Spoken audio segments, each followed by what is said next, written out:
যত শালা বালি চুরি, কয়লা চুরি, শিক্ষা চুরি, লাস্টে শালা সন্ধ্যা সালে মেয়ে ছেলে চুরি, আমার মানে মা মাটি সরকার শালা মাটি চুরি, মা চুরি, তাহলে কিসের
শুধু চোর জয় শ্রীরাম নয়, এটা তো মৌখিক কথা, বাদ দিন আমাদের গাড়ির ওপর থাপ্পড় মারা হয়েছে, আমাদের গাড়ির মধ্যে ধাক্কাধাক্কি করা হয়েছে, গাড়ির উপর রীতিমতো হামলা হয়েছে।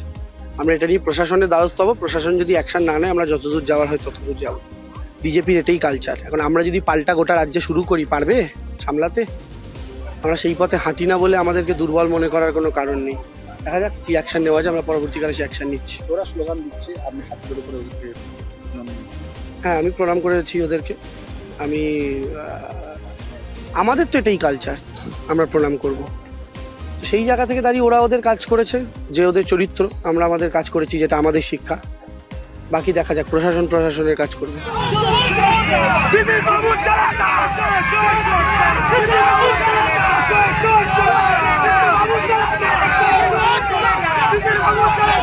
এর মেন কারণ এটা হচ্ছে আমাদের এই যে জেলেমারা বুথ খুবই শান্তিপ্রিয় বুথ, যাকে বারবার বাপ্পায়িত গর্গ কেন এই যে প্রার্থী, যে তৃণমূলের যে চোর প্রার্থী দেবাংশু ভট্টাচার্য, ওনাকে নিয়ে এসে এই বুথে আবার অশান্তি ফেলানোর চেষ্টা করছে।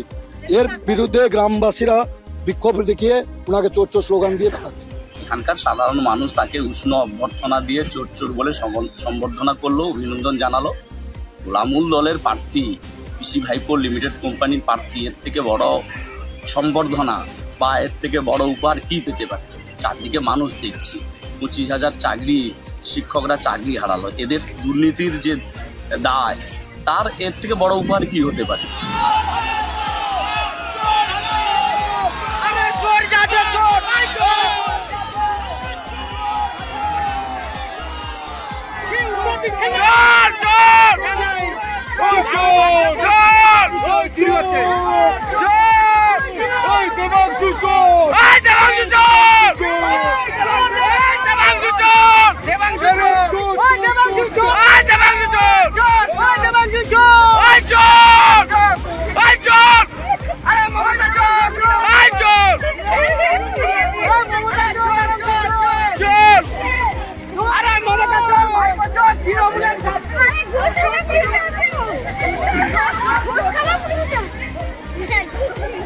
তৃণমূলের ব্যাগটা চোর,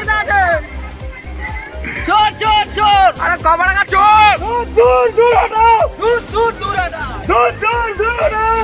আরে গর্গ শ্মশানে যা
আমাদের ভিডিও ভালো লাগলে লাইক এবং শেয়ার করুন। কমেন্ট সেকশনে গিয়ে জানান আপনাদের মতামত। আরও ভিডিও পেতে আমাদের চ্যানেল সাবস্ক্রাইব করুন এবং প্রতি মুহূর্তে খবরের আপডেট পেতে প্রেস করুন বেল আইকন।